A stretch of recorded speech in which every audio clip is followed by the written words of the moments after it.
नमस्कार दोस्तों, जैसा कि आपको पता है हम कक्षा 12वीं में जिन भी बच्चों का विषय अर्थशास्त्र है उन सभी बच्चों के लिए अध्याय 2 उपभोक्ता के व्यवहार का सिद्धांत पढ़ा रहे हैं।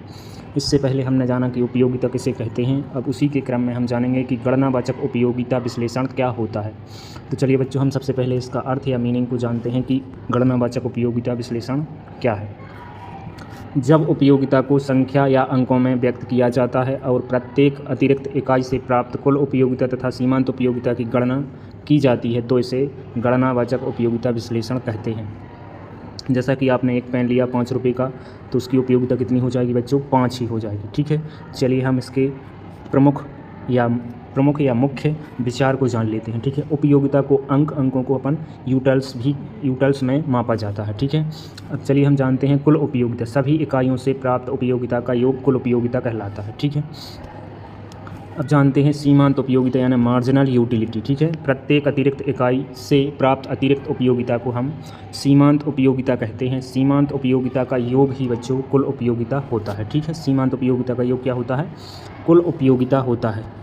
चलिए हम इसका नियम भी जान लेते हैं। सीमांत उपयोगिता क्रमशः घटती है तथा शून्य और ऋणात्मक हो जाती है। ठीक है, चलिए हम इसको एक उदाहरण द्वारा भी समझ लेते हैं कि उदाहरण तालिका में क्या दिया गया है।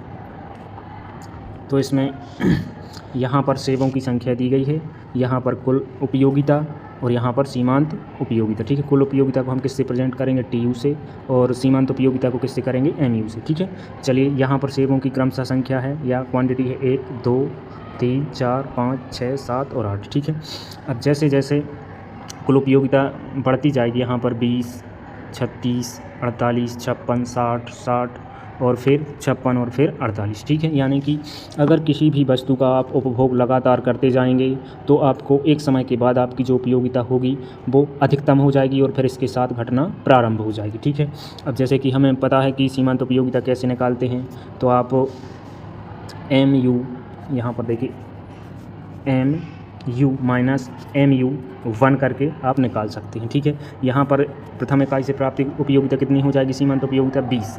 अब जैसे ही आपने एक अतिरिक्त इकाई का उपभोग किया तो आपको उपयोगिता में कितने का परिवर्तन आया? 20 से कितना बढ़ गया? कितनी बढ़ गई? 16। ठीक है, अब यहाँ जैसे ही आपने तीसरी वस्तु का उपभोग किया तो आपको कुल उपयोगिता कितनी हो गई? 48। तो इसमें 36 और 48 में कितने का अंतर आया? 12 का अंतर आया। ठीक है, ऐसे ही आपने एक संख्या और बढ़ाई तो 48 में और 56 में कितने का अंतर आया बच्चों?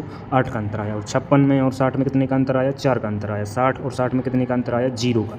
यहाँ 60 से आपने और भी अतिरिक्त इकाइयों का उपभोग किया तो कितने का अंतर आया? -4 का। और यहाँ 56 से कितनी हो गई? 48। ठीक है, ये हो गई आपकी सीमांत उपयोगिता। चलिए हम आगे बढ़ते हैं और इसका फार्मूला भी जान लेते हैं। एक बात और हमने अभी ऊपर कही है कि सीमांत उपयोगिता का योग ही क्या होता है? कुल उपयोगिता होता है। ठीक है, कुल उपयोगिता को यहाँ पर सीमांत उपयोगिता का योग क्या होता है? कुल उपयोगिता। ठीक, यहाँ पर आप जैसे ही डेल्टा का मतलब होता है परिवर्तन। ठीक है, यानी सूक्ष्म परिवर्तन। यहाँ पर जैसे जैसे कुल उपयोगिता में परिवर्तन होगा आप इकाइयों की संख्या से भाग देकर भी निकाल सकते हैं। ठीक है, यहाँ पर परिवर्तनशील इकाइयों का क्या करना पड़ेगा? आप भाग देना पड़ेगा। ठीक है, तो आप सीमांत उपयोगिता को भी जान सकते हैं। चलिए हम चित्रात्मक प्रस्तुतिकरण भी देख लेते हैं या प्रस्तुति को भी देख लेते हैं।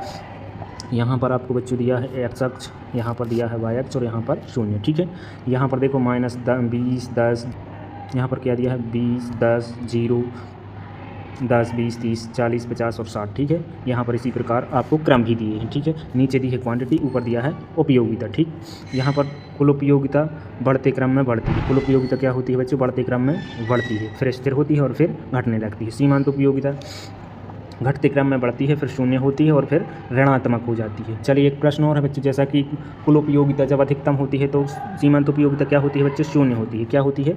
शून्य होती है। ठीक है, इसी प्रकार इसमें आप व्याख्या भी देख सकते हैं।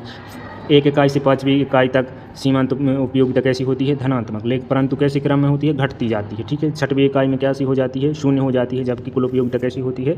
यहाँ पर अधिकतम होती है। ठीक है, 7वीं और 8वीं इकाई पर सीमांत उपयोगिता ऋणात्मक हो जाती है और कुल उपयोगिता क्या होने लगती है बच्चों? घटने लगती है। इसी प्रकार इसलिए उपभोक्ता 5वीं इकाई ही खरीदना पसंद करेगा। ठीक है, चलिए हम इसका निष्कर्ष भी जान लेते हैं।